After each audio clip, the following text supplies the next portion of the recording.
The assault on Israel's legitimacy. Firstly, just to explain why we don't like the word delegitimization, which in Hebrew which has become a Hebrew word. It's used across the board in this country without any agreement as to what it means or what it should mean. It's a bad word. It does our enemy's job for us. It creates in our minds the idea that something bad is happening to the state of Israel. We don't want to focus on that. We want to focus on the fact that there is somebody perpetrating an attack.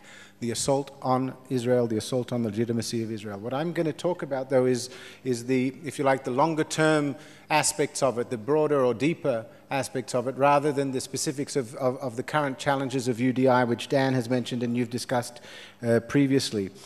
As one more opening point, I'd have to say that this assault on Israel's legitimacy is not new.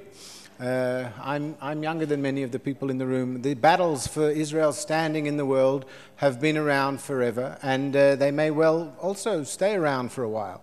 The challenge is how we make sure that this kind of assault doesn't gain the ground that we don't want it to gain. The challenge, therefore, that we face at the moment is that the nature of the assault, the nature of the arguments that are being used, the kinds of deployments that are in play are, if you like, they carry with them more risk perhaps than in the past, because not only have our opponents' tactics changed and evolved and become more sophisticated, but the audiences that they are targeting have perhaps become less immunized, if you like, to the kinds of talk and the kinds of language and the kinds of ideas that they're trying to purvey. I won't take much time talking about what we're dealing with here. We're dealing with a propaganda campaign, whether it's the use of the word apartheid, whether it's a flotilla, whether it's BDS. It's all part of one broad propaganda campaign to tar Israel and to use words as weapons, as Dan likes to say. Einat Wilf, one of your fellow parliamentarians from this country, has referred to this as an assault on the idea of Israel. And I think that's a very important insight, insofar as it is the very idea of Israel that is at stake here, with many of the arguments that are put out there by our opponents being ones that would challenge whether there even should be an Israel, let alone how it behaves. So the what is a propaganda campaign, the how, through criminalizing Israel. I'm borrowing here from Erwin Kotler's analysis. Many of you will have heard it and read it, but fundamentally the appropriation and the use and abuse of the most powerful words in the Western lexicon and using them solely as a way of beating Israel over the head. Lawfare, apartheid, BDS, etc. It's all basically a way of saying that nationalism is kosher. It may not be fashionable, but it's kosher. Jewish nationalism is treif. That's what the basic agenda here is. Why are they doing it? What's the objective? What's the objective here is a political reality that they want to change. They want to create a new political reality. They're acting to undermine the political and public support for Israel's continued existence.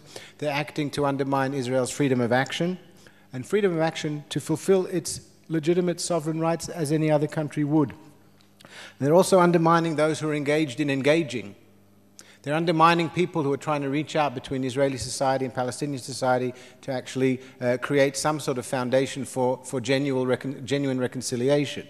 So fundamentally, at the end of the day, the new political reality these guys are trying to achieve is one that serves to undermine all efforts to bring about reconciliation and peace. So we've got the what, how, and why. The where, I think, is worth standing on for a second.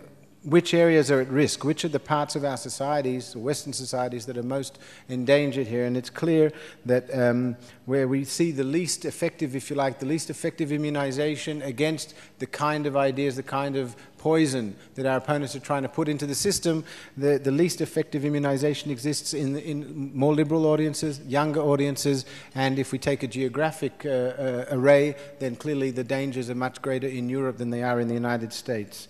An extra complicating factor, which I think is really important if we're going to be effective at dealing with this, and sometimes this gets caught up in the politics of it here, but we won't go there. The distinction needs to be made between the hostile assault that is taking place, but which is taking place in the hands of rather few people.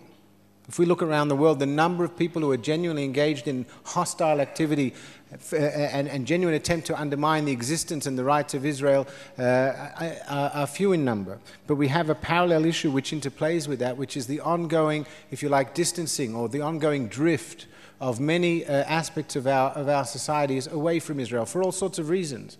But that drift, it becomes an opportunity for our enemies to try and tap into it, to try and change its character and turn the drift into rift, if you like. Send people, instead of from being just not relating to Israel, not interested in Israel, to turn them into actually actively engaged in hostile anti-Israel activities. This is one of the key successes of the BDS movement. To whatever degree it has achieved some success, apart from getting its idea somehow onto the agenda, but it gives ordinary people something to do. And there's a lesson there for all of us. So what are we doing? Firstly, the Israeli government as a whole is taking this issue much more seriously than it would have done even 3 years ago. And if you like, in general, the whole presentation of Israel abroad and how significant that is something that is understood today far better than it was even a few years ago. I think the Goldstone report was the major catalyst for that, but also the issues of universal jurisdiction will have had their impact, and others.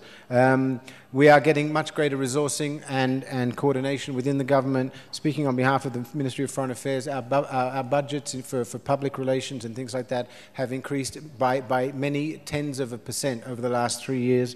We have more positions in place, more people being able to handle the array of work. For example, in London, the guy in charge of, the Hasbara guy in London was meant to deal with the Jewish community, the Christian community, the campus community, the unions, and I don't know, everything else that wasn't actually, in the political world. Now we've got 2 people in that position to try and make it to make it possible to reach out to more people and so on. And we're also developing strategies, which I'll go into in just a second. New ministries have been created here in Israel, which are addressing this issue. And there is also a much greater integration, and we're seeing it now in the preparations for the current flotilla, much greater integration of issues of how we present ourselves and how our story is told, much greater integration of those considerations into the decision-making, planning, and execution of what we do. In terms of our strategy, the strategic objective that we're trying to promote is an objective of anchoring Israel in the international community. If our enemy's objective and attempt is to cut us off, to set us adrift, our job has to be to continue to make sure that we are anchored in everything that moves. Take the OECD as an example, and you'll be interested to know that there's I'll get to that in a second. Israel got accepted a year ago, into the OECD. After a quiet and effective diplomatic campaign over a few years. Why? Because it's the right thing for us. It's good for Israel economically and politically. Was it done because of delegitimization? Absolutely not. It was done because it's the right thing. But is it an answer to the assault on Israel's legitimacy? Of course it is. It's the best answer. Because we're not in their frame, we're in our frame. We're promoting our country, promoting our interests, connecting us to what moves and what counts. And that way, their agenda just gets swamped. Interestingly, at the MFA today, we're hosting an OECD conference on limiting bureaucracy. I think that's quite ironic, but that's what we're doing. So that's the strategic objective, anchoring. We've got 4 basic thrusts, if you like, in that. In the more specific, how to counter the assault. 4 thrusts. One is to carry the battle to the enemy. Okay, enough of them making us the issue. We have to make them the issue.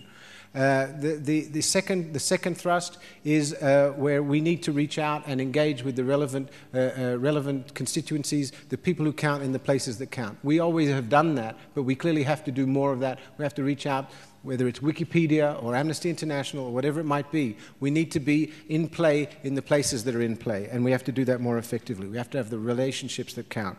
The third pillar is we have to tell our story. We have to tell our story better, and we're trying to do that. We're trying to do all these things.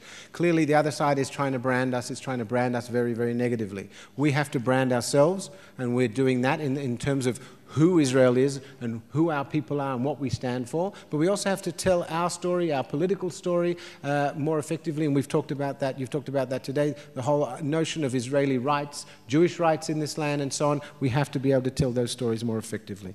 The fourth aspect is as I use the example of the OECD, maintain our course. There's 2 sort of principles then that need to guide us. Then we have to fight the battles. We have to fight these battles. If 10 years ago when I was in London, somebody came to me and somebody said that Israel was an apartheid state, I would have said, let's ignore it. It's not getting any play. It's not got any coverage, any traction. It won't get anywhere. It's irrelevant. Nowadays, we can't easily say that. We have to find ways to sort of acknowledge that is out there, move on, and make our play. Finally then, because I've got the red light thing sort of staring at me and I'm trying to be as quick as I can, what do we need from our friends? Okay, I'm talked a bit about what we're trying to do, and there's obviously a whole lot more that I could tell. But what is it that we're looking for our friends? And politically, given that this is a political campaign, it's not just about, they said, and they had a lecture, and then we have an event, and they're talking and we're talking. There are political objectives these guys are trying to achieve. So we need political pushback as well. Firstly, we're looking for all of our friends who can make a difference to help join in the effort to anchor Israel as a full and legitimate partner in the community of nations. This involves promoting partnerships, promoting the inclusion of Israel and Israelis in relevant fora, etc., etc. We also look to our friends to stand up and oppose any effort whose purpose is to challenge or undermine that first agenda. We have to stand up to the lies and the vilification that is out there in the political and public sphere, and we have to promote scrutiny of those who are working to undermine shared and common objectives between us and our fellow Western democracies, and I think that's where Gerald can elaborate in just a minute. Finally, we need people to rejoin the battle of ideas. This is a battle of ideas. There are dangerous and malicious ideas out there that are being used against us, and if we stand back and say, hey, you know what, whatever, I've got other things to do, we in Israel, we don't have the luxury or the right to stand back and not engage, and we look to those who are like-minded and who care about the same things as we do to also engage, because ultimately it's the ideas here that will win the day. Thank you very much.